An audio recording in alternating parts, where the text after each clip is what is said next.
Good morning, everybody. Very excited to be here. 9 a.m., second to last day of the conference. We're going to talk about SharePoint workflow this morning. I'm here with my esteemed colleague, David Gristwood, who at first you might think is just playing the role of the code monkey. But I think of him as so much more than a code monkey.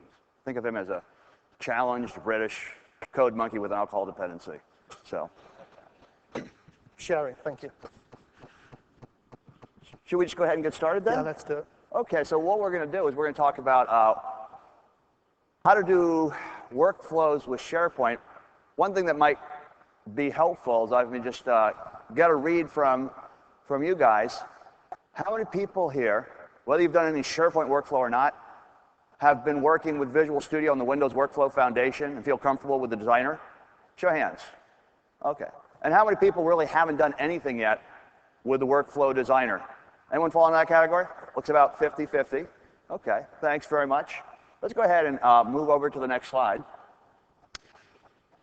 And can you move to the next slide? There we go. Am I slide monkey as well? You're a slide monkey.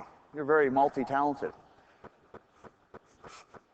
We're going to assume that you have some .NET development skills and that you code in C# or Visual Basic .NET.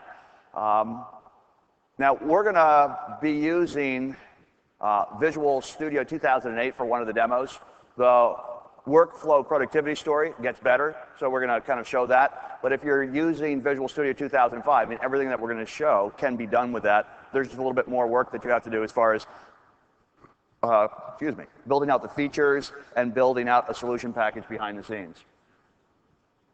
What is that? Do you want me to take this? Self-service. Self-service. That's really good stuff. Okay, so if we go ahead and move to the Left button. left button. Oh, there we go. Hey, look at that. So we're going to start with a little Windows Workflow Foundation primer. So since half of you haven't done any of that and half of you have done a lot, as long as we can spend about 5 minutes just going way too fast for half of you and way too slow for the other half, I think we'll split the difference there. But you have to have these skills of being able to program with activities inside the Workflow Designer, which is basically kind of a prerequisite coming into what we're going to do, building SharePoint workflow templates in Visual Studio. We're also going to give you a look at the user experience with workflow templates, how we're going to go through the browser as like a site collection owner, make sure the right feature is activated. We're going to go ahead and create a workflow association and go through the motions of how users create workflow instances and how they monitor their lifetimes. And then we're going to spend, hopefully most of our time in Visual Studio creating workflows and talking about, how we work within the designer, creating things like tasks and logged history events as we create workflows.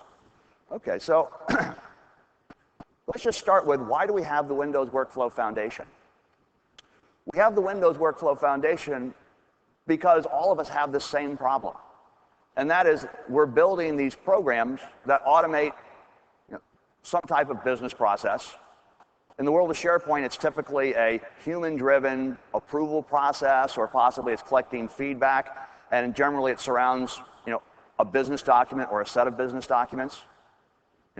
But maybe if we're not using SharePoint, we don't care so much about human interactivity, but we have some type of middle-tier application that is waiting for someone to drop a file, or it's waiting for some kind of call to come back, which might take minutes or days. So there's this notion of reactive program, something that we write that can't just start and complete like a batch process. But it has to start, run for a fraction of a second, and then it has to go into a holding pattern and wait for something to occur. Whether it's my manager clicking approve or reject, or whether it's some message coming across the network, the program then wakes up. So that's why it's called a reactive program. It does something else, maybe for a fraction of a second, and completes, or it goes back to sleep, going into another holding pattern. Now, if I wanted to create a reactive program for something like document approval, think about what would happen if I wanted to create that with an ASP.NET application, and I didn't have this wonderful development platform called Windows Workflow Foundation. Well, maybe I put some code behind page 1 so that this user You're going to be the user. He comes along to my website, and he says, well, I need to submit a document for approval. And so I have an upload file control, so he basically puts his Word document inside there, and he goes ahead and puts in his boss's email address, and he clicks submit. Well, I need to put the file somewhere, so maybe I have a file share that I upload the file to, and then there's going to be metadata about this instance of the approval process, such as the boss's email, so I'm probably going to have to put it into a record inside of SQL Server. Because an approval process might take days, so obviously we can't leave the thing in memory. And I have to serialize the data. I then have to create some kind of trigger mechanism. So maybe we'll send an email to his boss. His boss gets the email and clicks on this link that I put inside there, and his boss goes back to page 2. And the link, put a query string in so it can go and put a link to the file that I have in the file share. It can then go ahead and pull other data back from the SQL Server database. And so then what's he going to do? Maybe I have an approve button, I have a reject button, I have the send comments back to David and make him resubmit the document button. So now I went from code behind page 1 to code behind page 2, to code behind the approve page, to code behind the reject page, to code behind the... And so what I start doing is building out this really, complex, hard-to-read application because all the logic's strewn out across different pages. So the whole idea of Windows Workflow Foundation is, wouldn't it be great if I could take that whole business process and instead of having to create it across many different classes, if I could just basically create it in a single class? And wouldn't it be great if this class, I could just add fields and automatically behind the scenes, it would just take this data and save it to some database. And later on, pull it out of the database and load it back in. So really, I wouldn't be responsible for doing the serialization, persistence, rehydration. And wouldn't it be great if they created this, this development platform so that it worked in server-side scenarios? So that when it's actually time to pull the thing out and start it back up again, what if we had a really high traffic scenario? So they automatically create the queuing and the multi-threading and basically just make it transparent to me as a developer. So the Windows Workflow Foundation is really all about creating these reactive programs, doing it in a way that it's highly readable, highly maintainable, and also taking all these details about server-side, scalable applications and just baking them below the platform where we don't really have to care about, how that, is accomplished. Now, when you think about the Windows Workflow Foundation, it's a development platform. And as a development platform, it's got a runtime that has to be on the machines, that's baked into .NET 3.0, and it's got add-ins into Visual Studio. Now, the Windows Workflow Foundation has a couple concepts. They have this notion of the workflow program. It's just going to be a class, but it's a class I create with a designer, and there are these building blocks, which are called activities. And when I create my workflow program, it's a class, and from classes we create objects. And so what we're going to do is we're going to have a workflow program, and we're going to create objects which are going to be workflow instances. And the workflow instances have data, and they get pushed into the database and brought back in. And the Windows Workflow Foundation, takes care of the lifetime of these workflow instances. There's a really good analogy of, you think about .NET and you think about Windows Workflow Foundation, what it layers on top of .NET. In .NET, we have classes and objects, but objects are bound to the lifetime of a process. You kill the process, you've killed that .NET object. Workflow instances, have objects at runtime, but when we go ahead and put our workflow instance to sleep, .NET takes care of taking that workflow instance, writing it to the database, pulling it back in. So workflow instances, transcend process boundaries and machine boundaries. And so it's kind of like a .NET object reincarnated, and we don't have to worry about the afterlives. Basically the Windows Workflow Foundation takes care of all that. Okay, so enough of me talking. Why don't you go ahead and bring up Visual Studio, and let's do a 3-minute dog and pony show. Here we are, and why don't you go ahead and create show them how you got here. Just for people who have never done this before, go to File, and go ahead and create a new project of type workflow. Now notice that these project templates come with Windows Workflow Foundation extensions that you install in the Visual Studio. So what he's going to do is he's going to create a sequential workflow console. Go ahead and put a better name. Don't ever use the default name. Why don't you go ahead and name this, one of your old girlfriends? Old girlfriend name, come on. Mad girlfriends. Okay. Why I hope Lynn. this is not being recorded. Lynn, okay. So go ahead and create this right here. So we have this notion of the workflow designer. So that's the workflow program. One of the things you get really used to doing, right-click and go back and forth between design view and code view and design view and code view. Oh, that's how you do it? I didn't even know you could do it that. I just right-click on the screen itself. Oh, do you? It's a learning sharing experience. Okay, a learning sharing experience. Go ahead and drop the code activity on the side here. So this is how we create the class. That is the workflow program.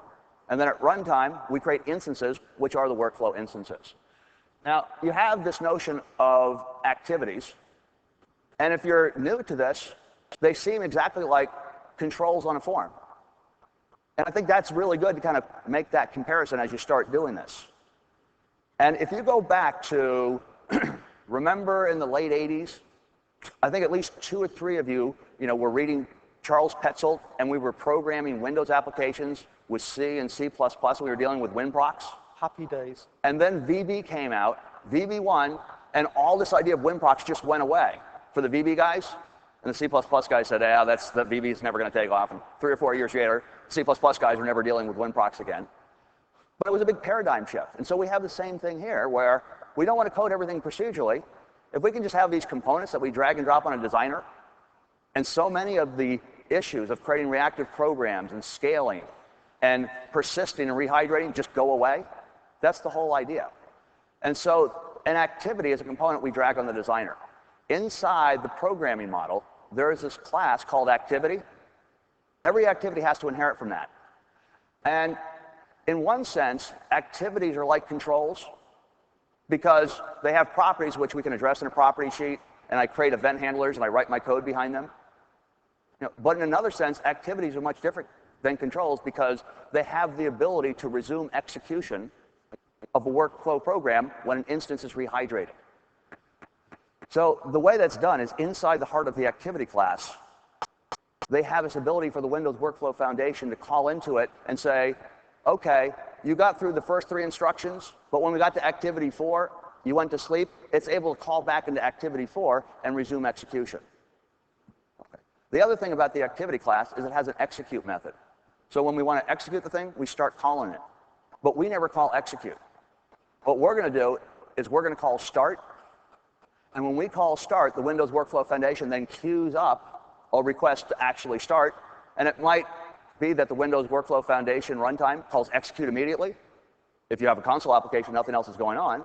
But on a middle tier server, when there's a lot of traffic, it might take that queued request, a fraction of a second or 2 minutes to actually make it to the top of the queue, before your activity will actually execute. Now, workflow get created not just with one activity, but with many activities. Go ahead and do this. Drop a if-else inside there. And then go ahead and drag 2 code activities into each side of this. Inside this model, we have the activity class. From activity, we inherit composite activity, which is just an activity that can have children. But what's really neat about this is that composite activity gets to control the flow of execution of its child activities. And so what that makes possible is for people to bottle up control of flow constructs into activities. Okay. Now, David is a very confident code monkey. He really could do an else-is clause without the need for having someone bottle it up. But there's other types of activities. Like go ahead and put parallel out there. Oh, wow. Go ahead and put parallel. Put it just underneath. And go ahead and put 2 code activities there. So what does parallel do? If you're just running a console application, it doesn't give you multi-threading. But what it does do is, let's say that one side is waiting on something, and it would have put in the workflow instance to sleep. But the other thing wants to do something. So what parallel does is it breaks off 2 parallel paths of execution so that we can make one web service call and another web service call. And then when one web service call comes back, it knows that we can't continue with the flow till the other side comes back.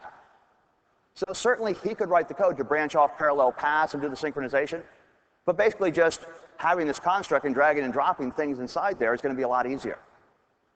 Okay. And it's a lot easier for someone coming in to read the workflow program and see what it's doing. Just one more case. Let's go ahead and take Replicator. I think Replicator is a real good example of when things start getting really complex. Now, with Replicator, go ahead and drop a code activity in place right there.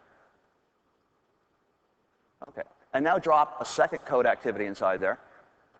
You won't be able to do it. Okay, go ahead and drag aside. You're lying. You're toying with me. You limited code monkey you. Okay, so go ahead and delete that. So here, some composite activities only take one thing inside. So the trick is he's going to take the sequence activity and drag that inside Replicator. So go ahead and drag sequence inside there. Okay, go down to the S's. S. Sequence. This is extreme programming, isn't it? Okay, and now drag two code activities in there. But the idea of Replicator is, let's say that there's a sequence of tasks. We have to send an email to someone who has to approve a document, we have to create a task for them, and then we have to wait on that task to put the workflow to sleep. What if I don't have to do that just once, but I have to send out that same sequence of tasks for site member 1, 2, and 3?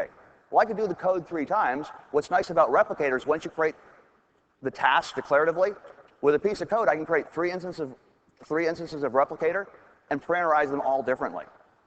Now, what would happen if you wrote the code to do that instead of just dragging and dropping? And then what would happen if we said, oh, by the way, we don't want to do that in a serialized fashion. We want to do it all in parallel. How much code would you have to change? A lot of code. But now, if he takes Replicator, go ahead and click Replicator and look at the property sheet. And go down there and look at the one condition for execution type and change it from sequence to parallel. Okay, go down to that last thing that says execution type. Drop that down. Okay. Now, what would he be able to do faster? Change a whole bunch of code, or basically flip this property. So the idea that complex control of flows constructs could just be bottled up saves us time, saves us debugging efforts, and it basically saves, maybe David and I would write the code totally different to accomplish the same thing. So it kind of takes the human error and the human opinion out of, doing these control of flow constructs. Okay, so I think at this point, let's go ahead and go back to the slides. So when we start working with Windows Workflow Foundation, you have to kind of embrace this whole idea of what activities are. And we got to get used to this designer dragging and dropping things inside there. We get used to all the different activities that are built into the Windows Workflow Foundation. Some of them are composite activities. So this is a starting point. You look at what we have here. This is pretty much your bread and butter for creating any type of workflow program, including those for SharePoint. So there's a book by Microsoft Press by Ken Scribner that will kind of, in a couple hundred pages, step you through going through the workflow designer, using all these base activities that are part of the Windows Workflow Foundation. It will tell you, how to deal with what happens when something goes wrong with your workflow. There's an exception handling model. What happens when someone takes your workflow instance and says, I want to kill that thing? There's also a way for your workflow program to have a last will and testament, so it can do some code before it gets, destroyed. And those are all just basics that you have to know, before you even come into SharePoint and wanting to start to create workflow programs for that. Okay. Now, inside the Windows Workflow Foundation model, we have this idea of a workflow program, which is really just a set of activities. So a workflow program is a composite activity that has child activities. But yet there are two common ways that we build workflow programs, and one is a sequential workflow, the other is a state machine workflow. And both of these are represented with Visual Studio project templates. So the first and most common one that people use is a sequential workflow program. And typically that's when we have a predictable path of execution. And so it might be something where if we look what's on the left-hand side there, we go ahead and we send an email, and then maybe we create some tasks. And then we can have branching. We can have if-else. We can have while. We can have parallel. We can use replicator. So you can do fairly complicated things. But we have workflows that pretty much go from one end to the other, and we can model with a flow chart. But there are certain types of business scenarios that it's just very hard to model them with sequential workflows. And that's typically when the flow of execution wraps around on itself. And if you try to model those things with sequential workflows, you end up pulling all your hair out. So there's another type which is called state machine workflow. So if we look at that, what's going to happen is you have something where a document gets created and a document might be approved. But as we go through the approval process, there's all these things that might make us go back to square one and start again. Whether we're dealing with documents, or the example I like to make is just dealing with a credit card scenario where someone goes ahead and comes to my website and says, I want to buy 10 code monkeys and here's my money, and they go ahead and click purchase. And so the first thing I do is I authenticate the credit card. After I authenticate the credit card, I want to fulfill the order. But what I find is we're back ordered. It's going to take a month before they come in. So we basically have something sit there, and when the things come in, I try to fulfill the order, then I charge the credit card.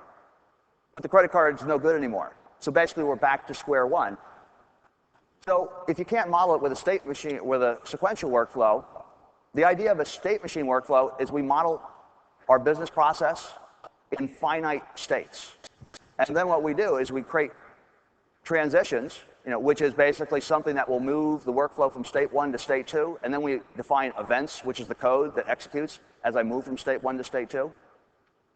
Okay, so there's just two different types of project templates, and you have to decide which one you're going to use. Note that everything that comes out of the box with SharePoint, everything you create with the SharePoint Designer is a sequential workflow. However, state machine workflows, are very usable, inside of SharePoint if you want to create those. Okay, now, as we mentioned, you got to get up to speed on the workflow designer. And the last thing we're going to do here, kind of to fill the picture of the Windows workflow before we move into SharePoint, is to talk about this runtime engine. Windows Workflow Foundation isn't an application server like BizTalk. It's just a set of DLLs that load into your application. And so here's an example of a console application, kind of like the one you'd create if you created a console sequential workflow. It's just something that starts up a workflow runtime. It then creates a workflow instance by calling that workflow runtime create workflow type of, and we can pass any type that inherits from activity. So ultimately, what you need is you need to pass a type that inherits from activity. Therefore, the thing has an execute method.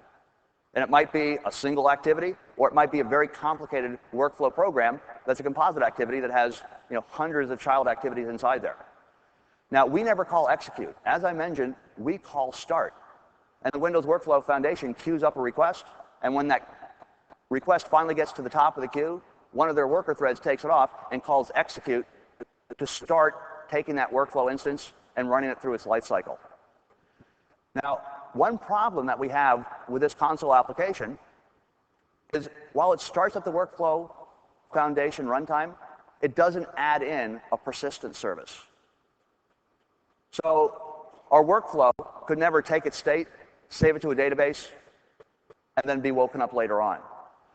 So one of the things that you have to do with the Windows Workflow Foundation, if you decide to blow off SharePoint and just to create your own ASP.NET app with Windows Workflow Foundation by itself, you have to get a persistent service. And either you use one of the out-of-the-box one that comes with Windows Workflow Foundation, which is based on a custom SQL Server table schema, or you create your own, which is basically there's a model where there's a base class and you inherit from the base class.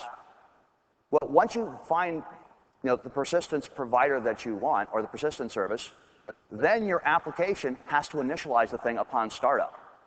And so your ASP.NET application would probably have to have an HTTP module that would look to make sure that you've initialized the workflow runtime with your persistence provider, and then you can take your workflows and put them to sleep, and they'd be saved and rehydrated. And that's one of the things that SharePoint just does for you behind the scenes, and we never have to worry about it. And where do you think SharePoint's going to take your residue for your workflow instances and save it? It's going to save it right in the content database, right along with your documents and your list items. So definitely one of the value-added aspects of SharePoint is the whole persistence problem just goes away, and it's not your problem.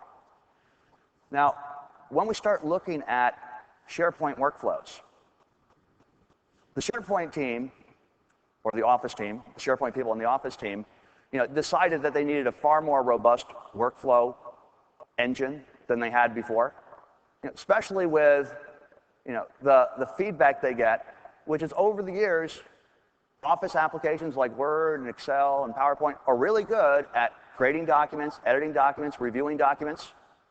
They're really great at that first half of the document lifecycle. But when it gets to publishing and archiving and disposing of documents, well, we got to go out and buy this $250,000, document management system from some other vendor.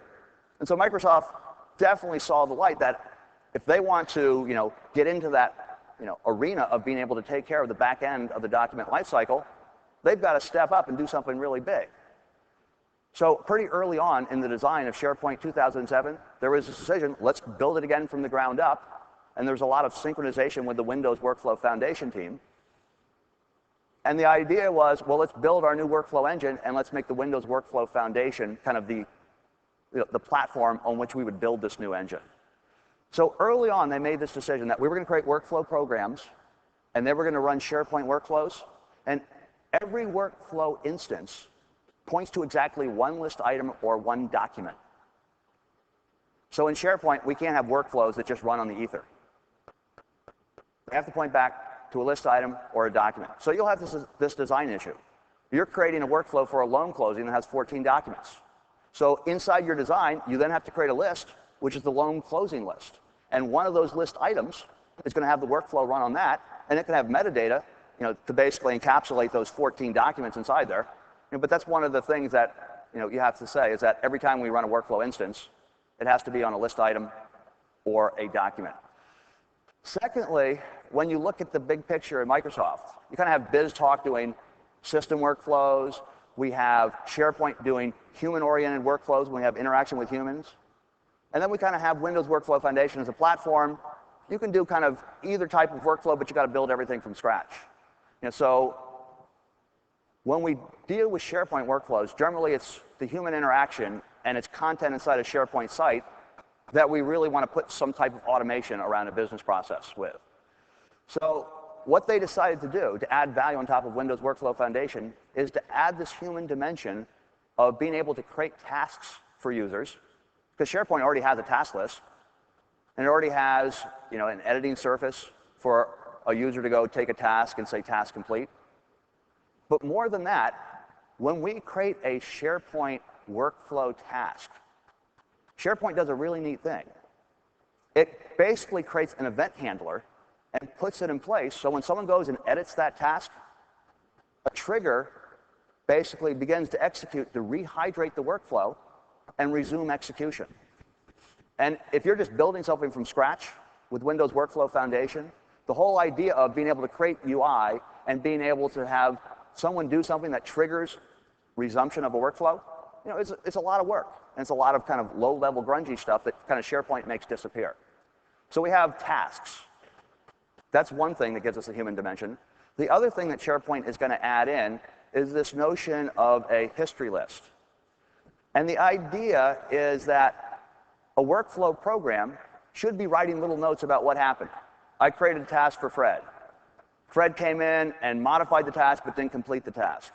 Or maybe he approved it and now the next task ran, which created another notification to his boss. But let's say that you submit a document for approval. You're waiting a day, a week, a month. You might want to say, what's up with that approval? And so SharePoint gives you a way to basically drill in. It gives you as a user a way to drill in and find out information. So the idea is that when you create workflow programs for SharePoint, is that you're constantly logging information, and we're not writing to the Windows event log. We're writing to basically this history list inside the context of that site collection. And SharePoint automatically provides the user interface to drill down and get information there. So those are the main value-added aspects that SharePoint puts on top of Windows Workflow Foundation by itself. Now, when we start moving from Windows Workflow Foundation to SharePoint, there's this new thing called the workflow template. At the heart of every workflow template is a workflow program. That's the thing that you've gone to Visual Studio and drag and drop the activities on. But in SharePoint, we need a way to take this and install it and make it recognizable. So a workflow template has a feature which makes that workflow program installable. And then it gives us a way to basically push those things out using solution packages. Now, as I mentioned, every time we run a workflow instance inside of SharePoint, It's got to point to one particular list or document item.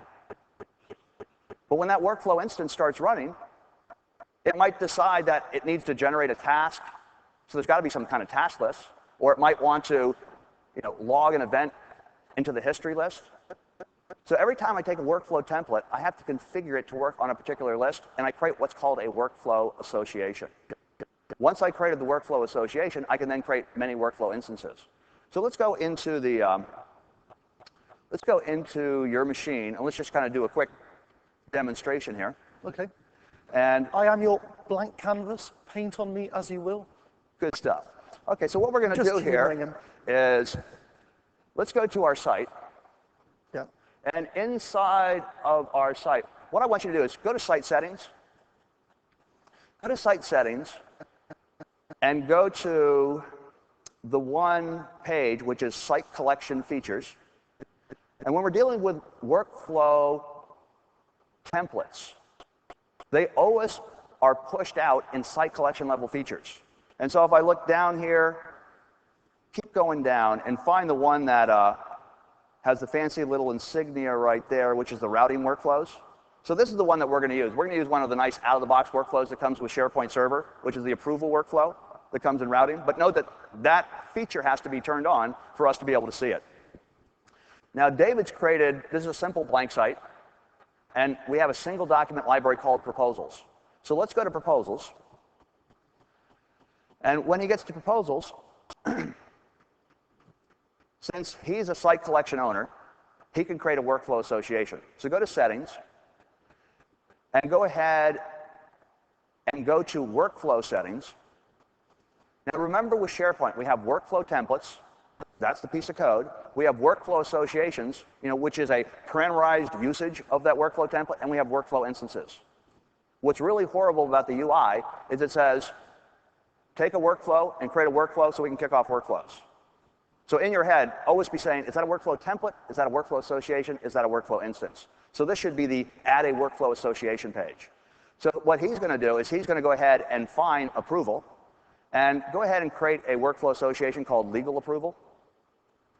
He creates one called Legal Approval, and note that it's requiring that this user adds in a task list that we point to and a history list that we point to. Now there's some other things down at the bottom of this page. This is the standard create a workflow association form. All workflow associations, have to take a stand on whether we want the user to be able to kick this thing off manually, or should this workflow instance automatically start the second a user uploads a document. So those are different options. Now, don't click Next quite yet. Some workflow templates. Keep going. Some workflow templates don't need any more information. We have enough to create the association. Other workflow templates, like those that you will author, will want to get more information from this site collection owner or this list owner when he's creating the workflow association. So when you click on Next here, did you already click on Next? Yes, it's there. Damn you. Okay. No, you're fine. Anyway, so now here's a custom association form that the workflow template has brought up to the user. So when you're creating workflow templates, you're probably going to be creating different types of forms. So here's the association form. Go ahead and add in, how about Tracy T? You guys aren't together anymore, are you? Okay, Tracy T and Brian C. Okay, I don't think you're together with either of those people anymore. So go ahead and create those. Other things down the bottom here are interesting, but not that interesting just for the demo. Okay, go ahead and choose OK. So now he's created the workflow association. Now that he's created this workflow association, users can go back and start creating workflow instances on different documents inside that list. So we'll go ahead and go back, say New, and create a document and save it back.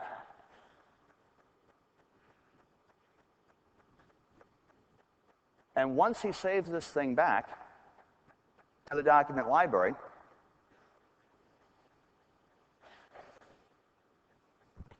now let's just go ahead and kick this thing off through, let's go ahead and just kick it off through the browser. So close the document in Word and Alt-Tab back. Go ahead and hit refresh so we can see that. So now this user can come down here, and as long as we configure the association to allow the user to kick it off, we can go to the special page that shows us the workflow associations that are available. Note that what we see here isn't necessarily just the workflow associations created for this document library. We can also create workflow associations on content types. So I can go back to the document content type, which is the generic document that all other document content types inherit from. And I can go to that content type at the top level site, content type gallery, and I can create a workflow association on that, which will then be available on any document and any document-derived content type, throughout the site collection. So that's some pretty powerful stuff there. Now, David, as a user now, is going to kick this thing off. He kicks this thing off, and once again, the workflow template author said, I need more information from the user. And so this is what we call a workflow initiation page. And so the initiation page gives this user the ability to put in some more information. And so now when we go ahead and click OK, the workflow instance has started. Okay, so go ahead, click OK. Once we click OK here, the workflow instance has started. And what happens is the workflow instance began its life. It created a task for a particular user. And then it ran this activity called onCreateTask, which puts the workflow to sleep. But remember, that task doesn't just get created like you would create a task through the UI or create a task through the standard WSS object model. It creates the task through the SharePoint workflow APIs. So it has that event handler, and we have the subscription-based mechanism to wake the workflow up. Now, it also gives us this UI. Every time, go ahead and click there, start going through. Notice that there is that metadata column. So the first time you kick off a workflow instance from a workflow activity, it adds that little link there so users can drill down to this page. And I can now see the status of this workflow, including what tasks have been created.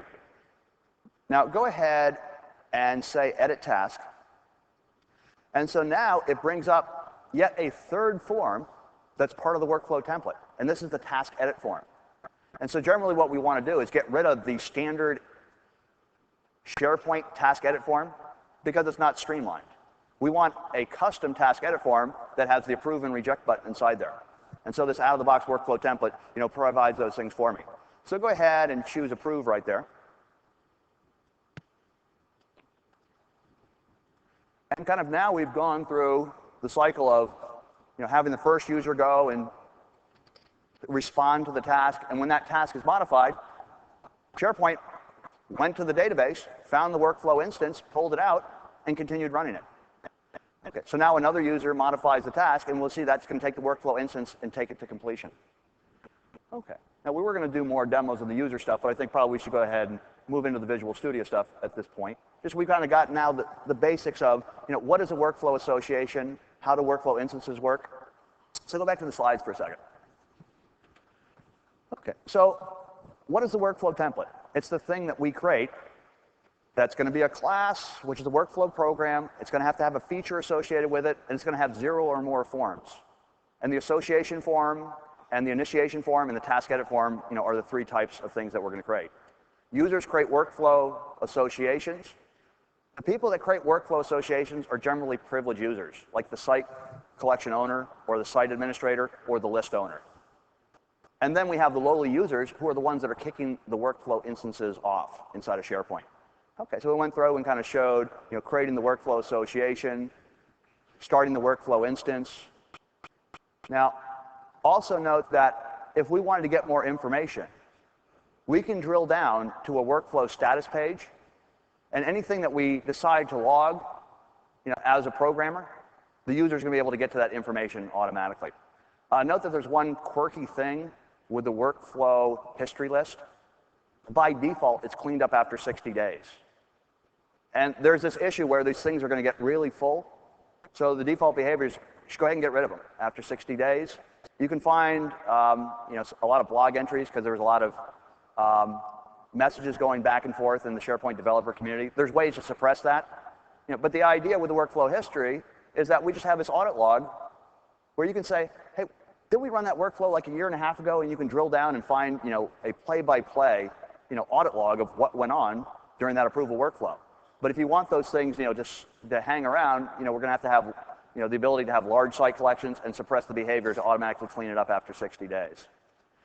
Okay, now what we're going to do is we're going to move over into Visual Studio. Let's go over to Visual Studio now. No rest for the wicked here. You're working me hard. Okay. There is a union for code monkeys, I hope. I really wish we had enough time to listen to you complain, but we're really pressed for getting stuff done here. So we're using Visual Studio 2008. So there's a little bit more, convenience as far as you not having to do things like create the feature and the solution package and install those. So he's going to create a SharePoint sequential workflow. Go ahead and give us another name. Sorry? Okay. You like that name? Put in the name of the first woman who broke your heart. Oh, I'm oversharing here, but... Okay, or the first person that broke your heart, David, whatever. Yeah. Okay, so he's going to go ahead and add that inside here. And when he does that, what we're going to see is it brings up this list. Now he's going to have to put in the URL to the site. So what they don't do in Visual Studio 2005, what they do in 2008, is they're happy to take you through this wizard. You can go ahead and keep going through the steps here as I talk. They bring through a wizard that says, would you like me to automatically create the association for you behind the scenes after I take the workflow template and install it so it's usable? So the things that they're doing automatically is creating the workflow template. They're then installing it. They're going to that site that you pointed to and turning on the site collection level feature, that is the workflow template container. And then they're going to the list or document library you point to, and they're creating the association. So if you're the kind of person that likes to create the project and hit F5, it just works, you're the person they created this thing for. So go ahead and choose Next.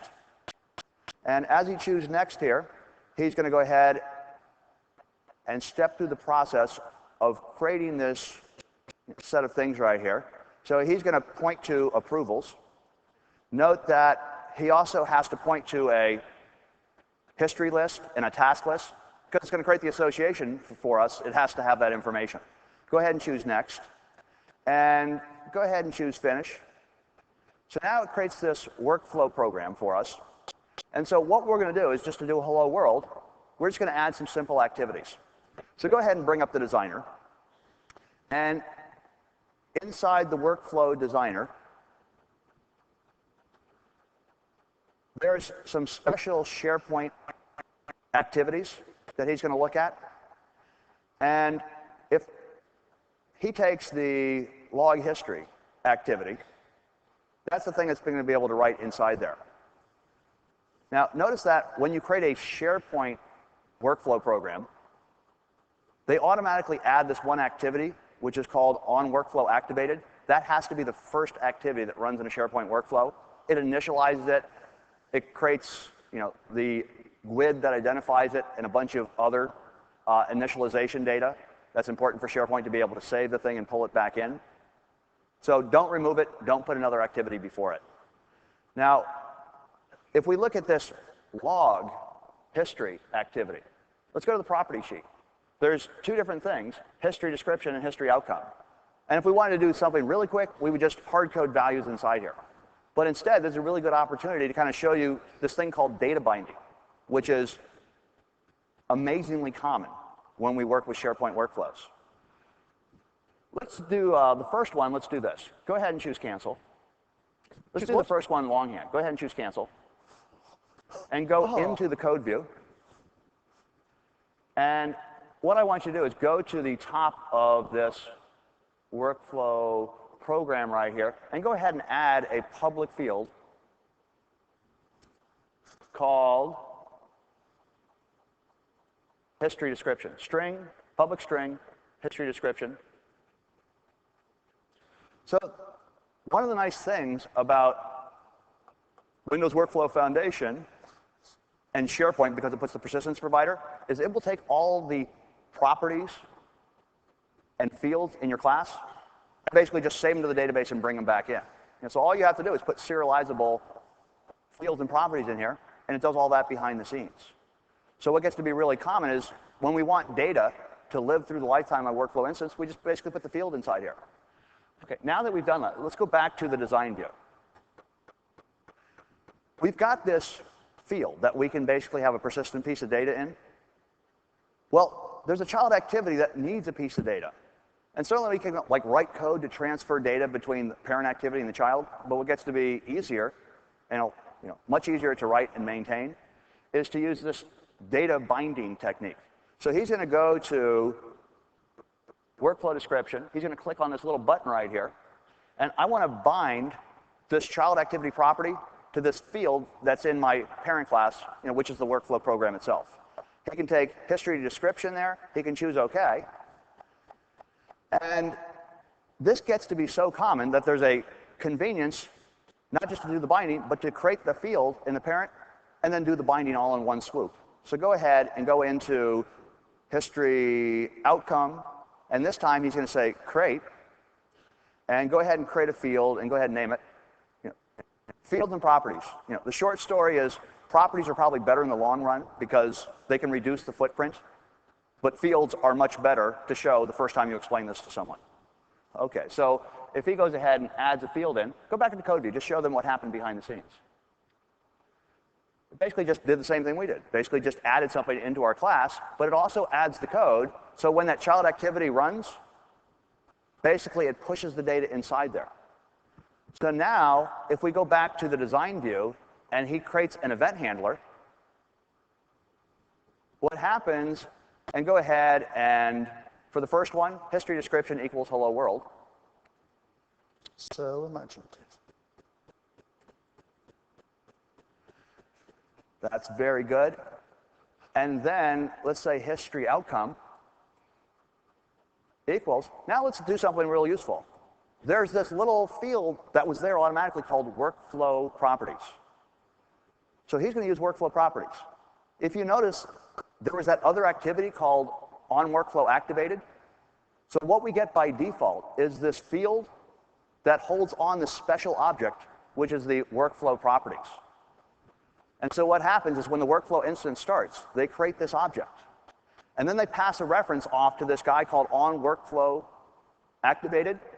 And this guy creates all the initializing GUIDs and all this other data, and it saves it back to the workflow properties object.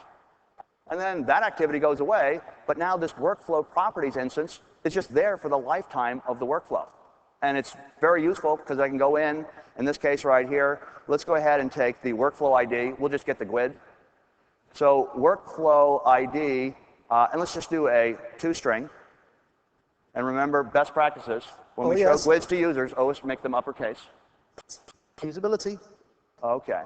So now that we've done that, we've got a hello world demo that we can show.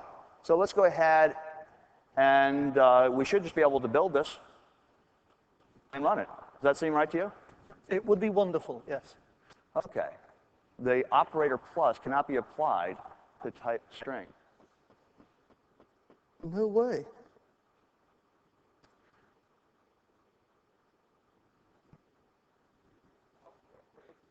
What'd you do? Let's see, what did you go to upper? Yeah, what are you thinking? That's not a property. Did you all of a sudden think that in Studio 2008 you can't use the plus sign to strings? You just went, okay, well, if that's the way it is. We British guys will just work it out.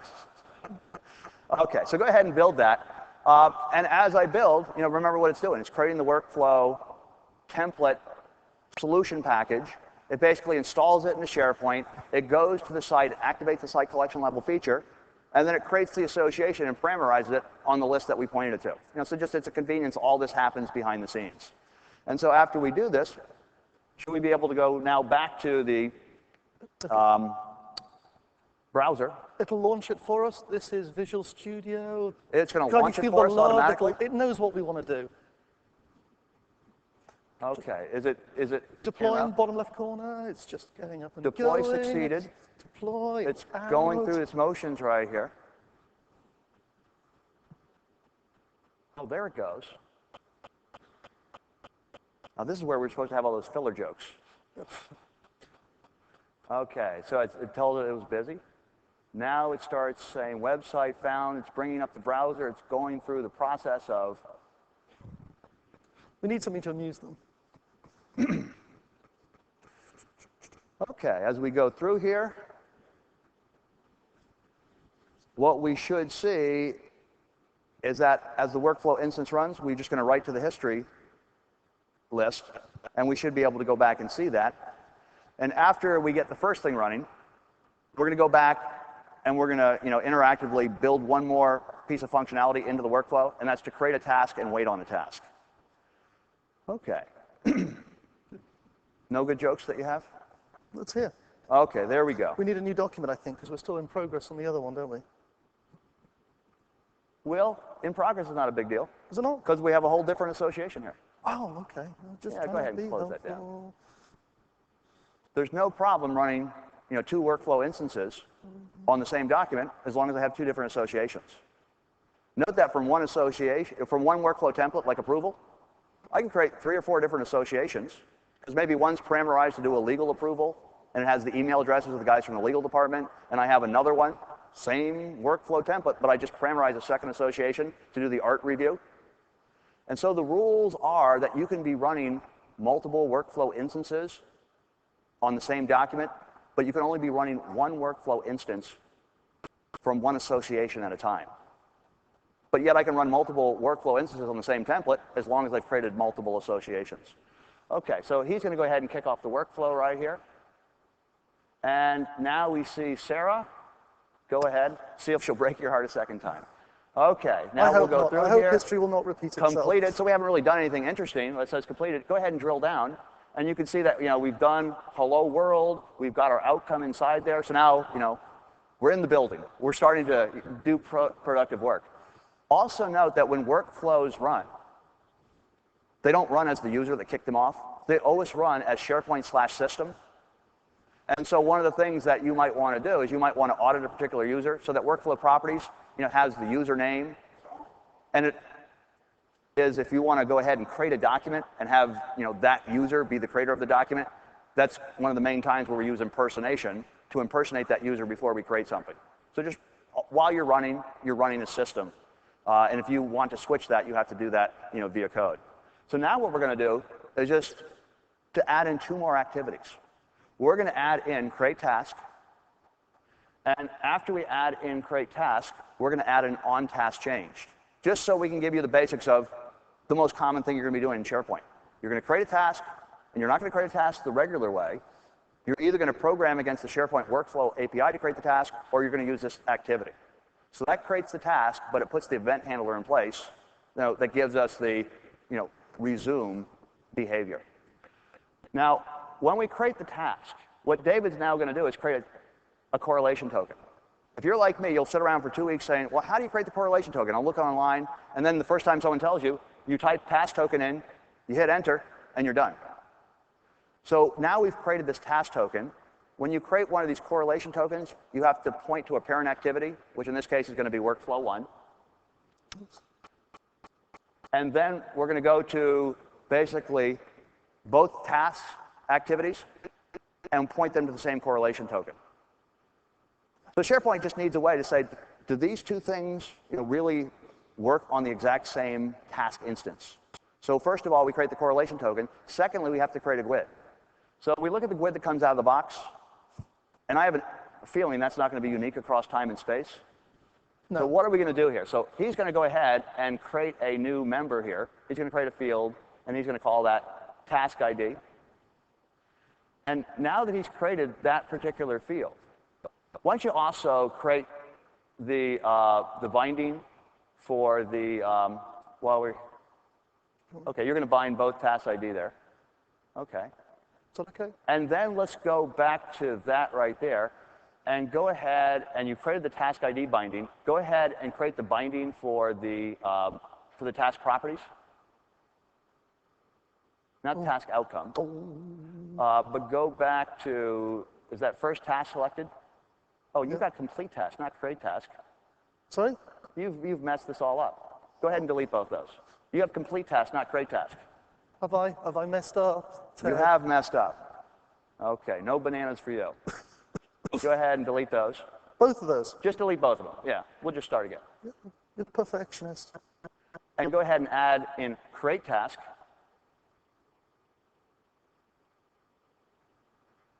and then go ahead and add in on task changed. Okay, so now go ahead and click that and see if you can just drop down and pick task token. Drop down that list right there. Okay, type in task token and hit enter. And then we're going to go ahead and drop down that right there. And now go ahead and hook up the other guy to the same task token.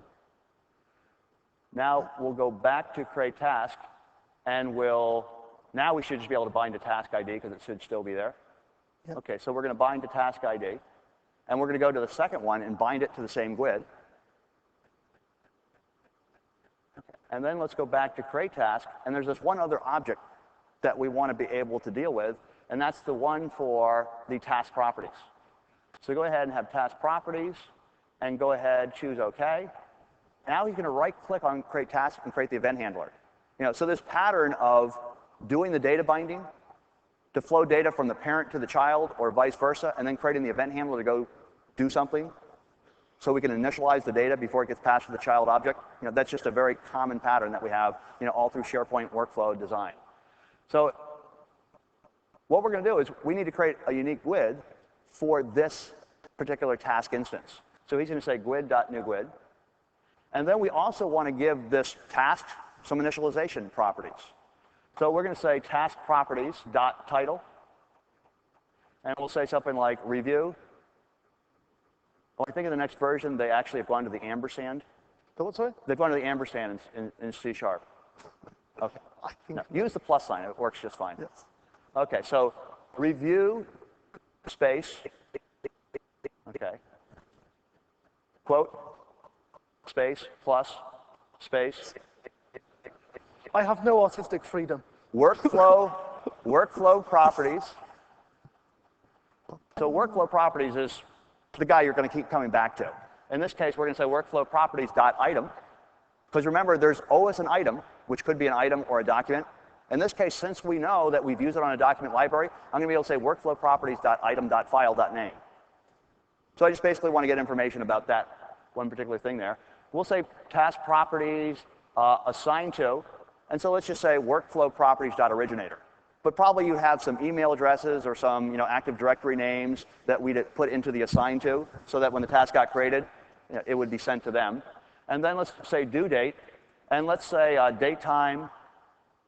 No, let's say date time. Come on, date time.now, and then how about love you long time string. Okay. Oh, that's a new one. That's the next. You're toying me. No. Okay. Add days. Add days 2. Okay. So now we're going to say go ahead and do it sometime in the future. Okay. So that's enough. So we can basically run our demo.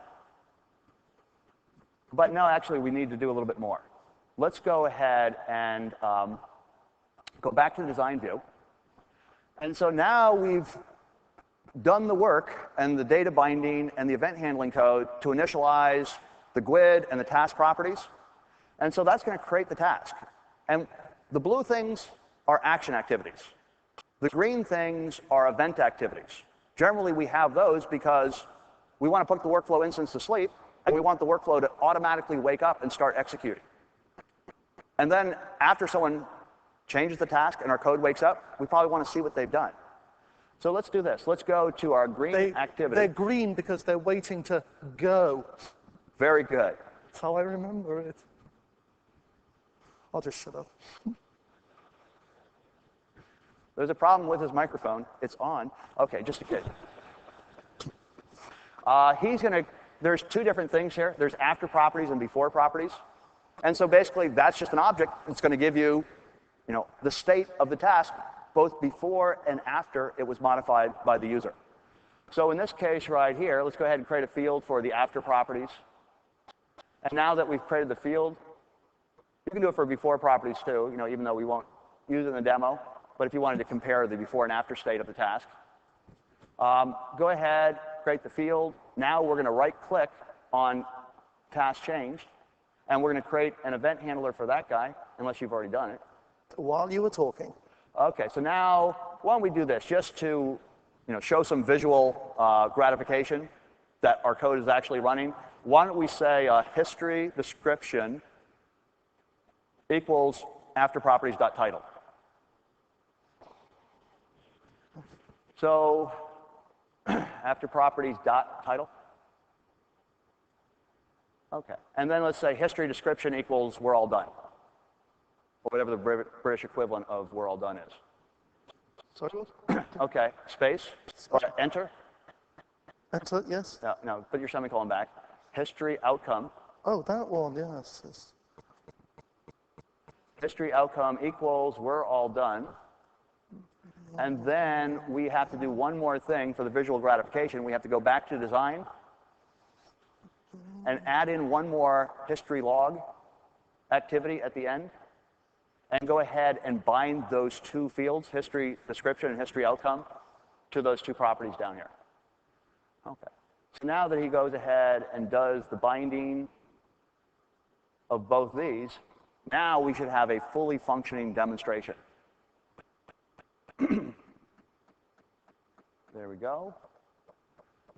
Now go ahead and do whatever you have to do to test this and run the stuff. I press F5. F5?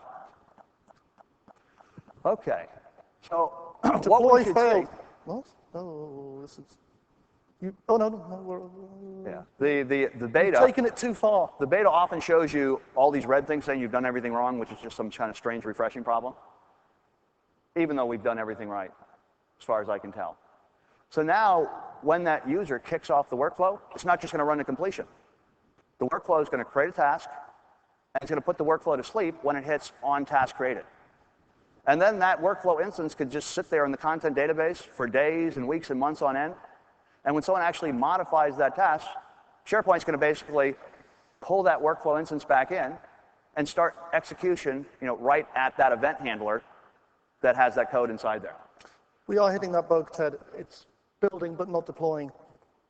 Deployed failed. Did you get any kind of warnings or any kind of errors? No. Deployed failed. Pulled a monkey stuck. Stuck. How about, gosh, it's so much, going to be defeating if we don't get this working. Why don't you do an IS reset real quick? Not I guess that's kind of one. contradictory with a VPC. But we'll do an IS reset, then we'll try one more time. But what we'd be able to see there is we'd be able to, as a user, kick off the workflow, and the workflow would run, and it would create a task, and that user would be able to.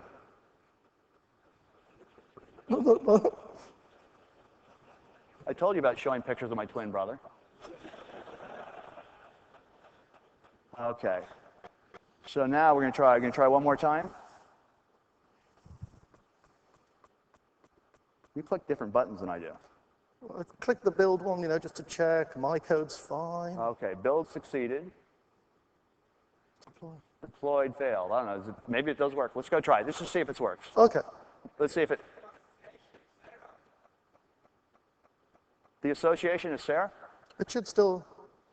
VS does this. We checked it last night. We checked it the day before.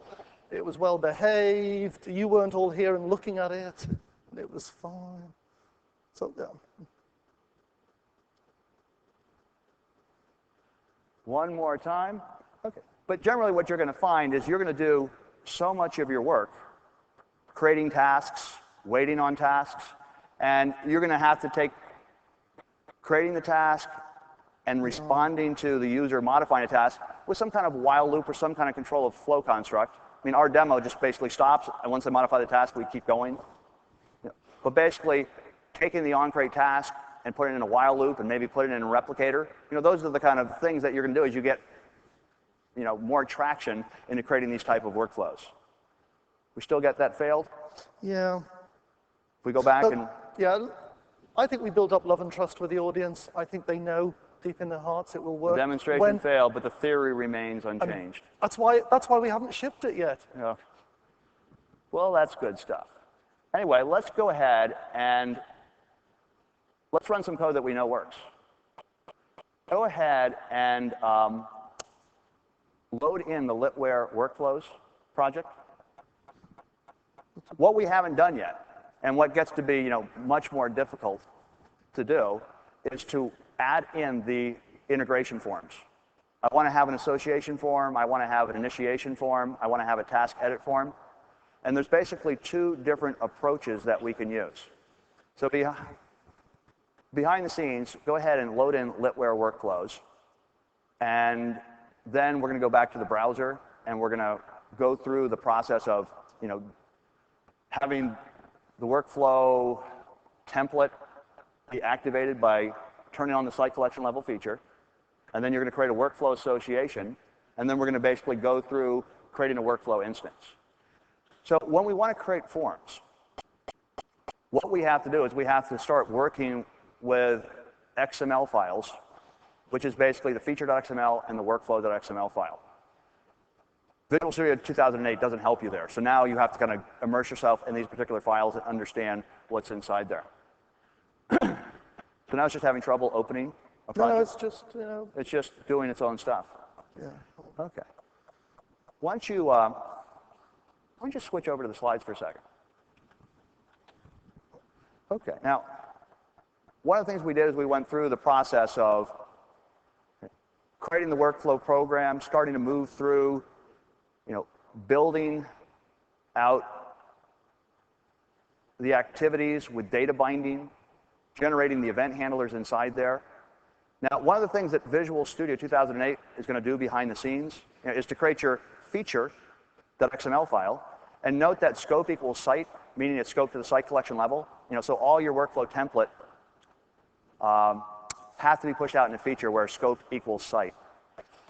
Also note that we need a declarative element of type workflow.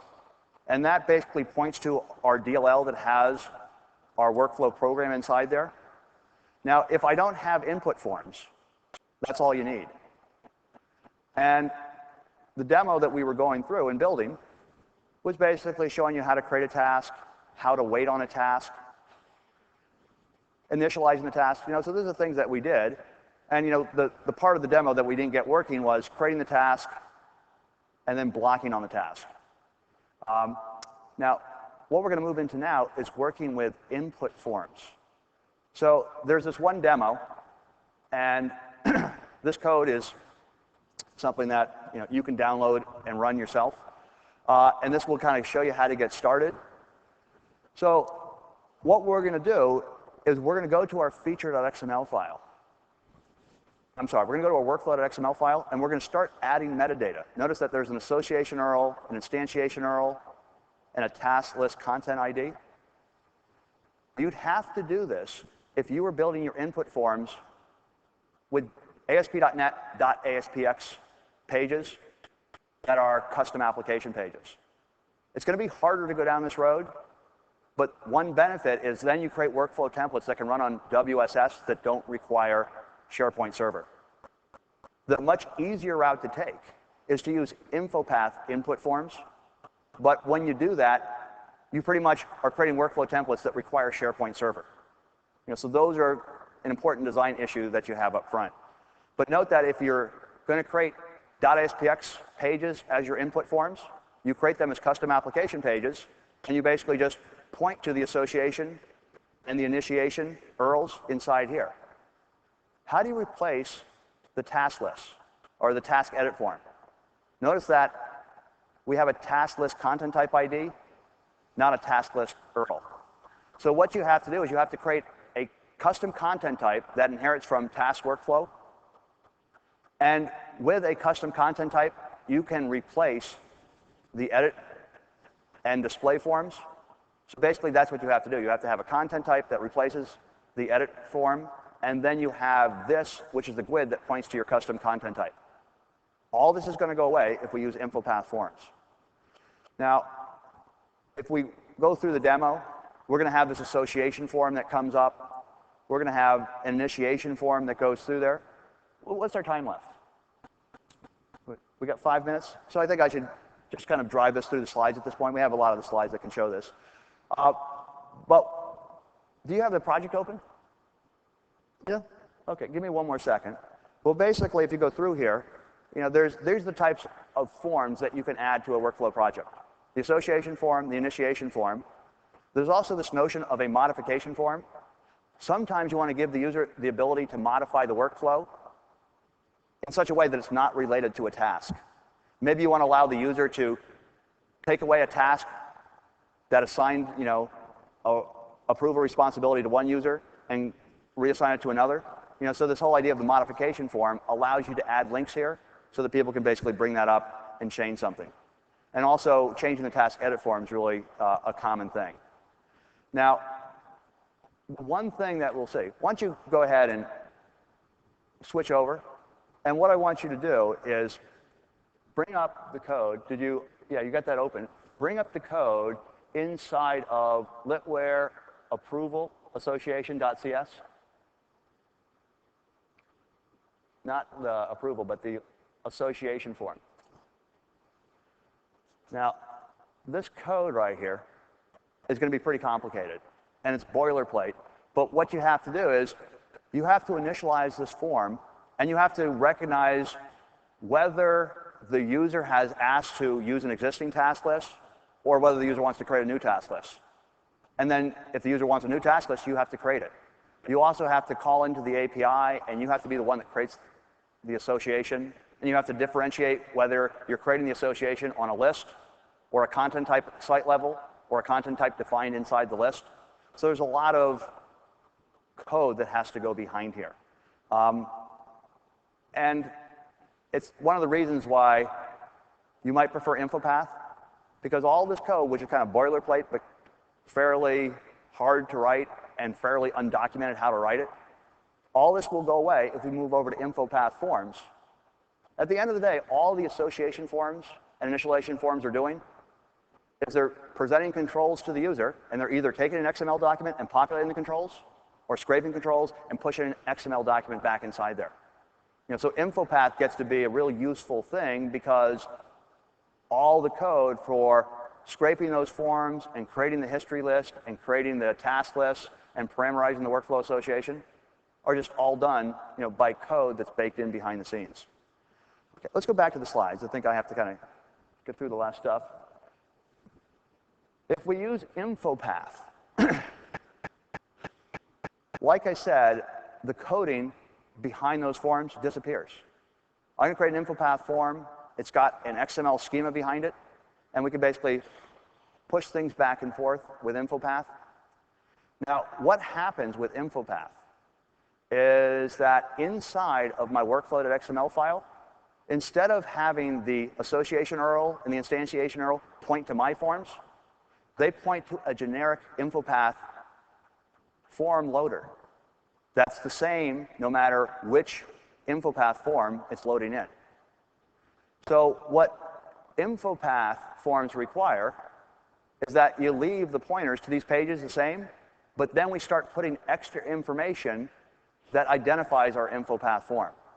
When you create an InfoPath form, they create this long string. If you look at what's at the very bottom here, that's what an InfoPath form identifier looks like. So there'll be this metadata inside there that identifies input path, input form 1, 2, and 3. And what we'll also see is that there is, can you switch over one more second? Go ahead and switch over. And load in the other project that has the MOS That is it. forms. And I want you to open the feature.xml file inside there. So go ahead and open up, go drill down into templates, and go to features, and go to feature.xml, and open that up. And go into full screen view so everyone can see that. So one of the things that we have to do with InfoPath forms is we have to put some extra code up here for the receiver assembly and receiver class. InfoPath forms have to be proactively registered within the context of a site collection.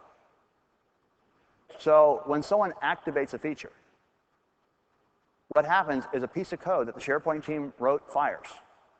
That's what the, basically the workflow feature receiver does. And it comes down and looks at your feature XML file, and it says, where are your forms? And this one says register forms, forms/star.xsn. And so inside my feature directory, the thing that gets pushed out, into the farm, into the file system for all the front-end web servers, my XSN files go along with that. And so when I activate this feature inside the context of a site collection, this code comes back here and says, let me see your info path forms. It finds all the XSN files and it registers them. And so think of this big dictionary that has the IDs of all those info path forms. And so after those forms get registered in the site collection upon feature activation, now switch over to workflow.xml.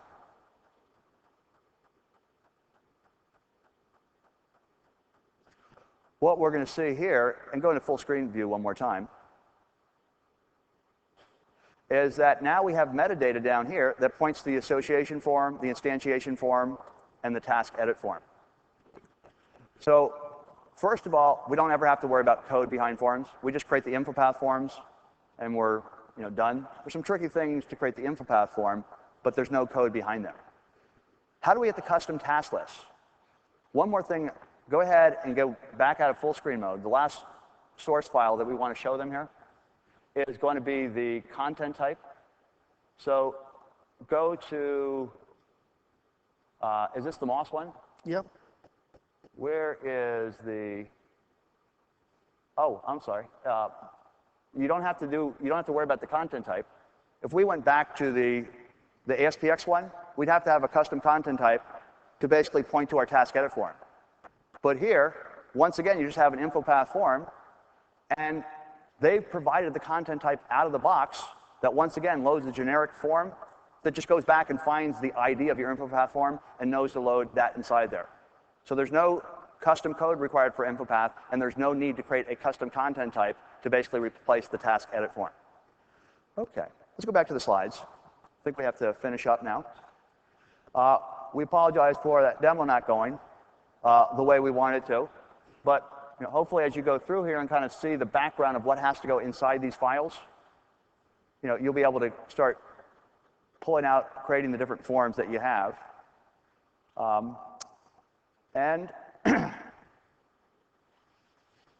Creating the info path forms has a convenience of making things a lot easier, but then finally remember that the info path form does create a dependency on SharePoint Server as opposed to Windows SharePoint Services. So you have to make a design decision that that's acceptable, and then a lot of your coding drudgery goes away. So we'd be happy to take questions offline after that, but David and I would like to thank you for coming out so early in the morning and listening to us talk about SharePoint workflows. Thanks very much. Thank you.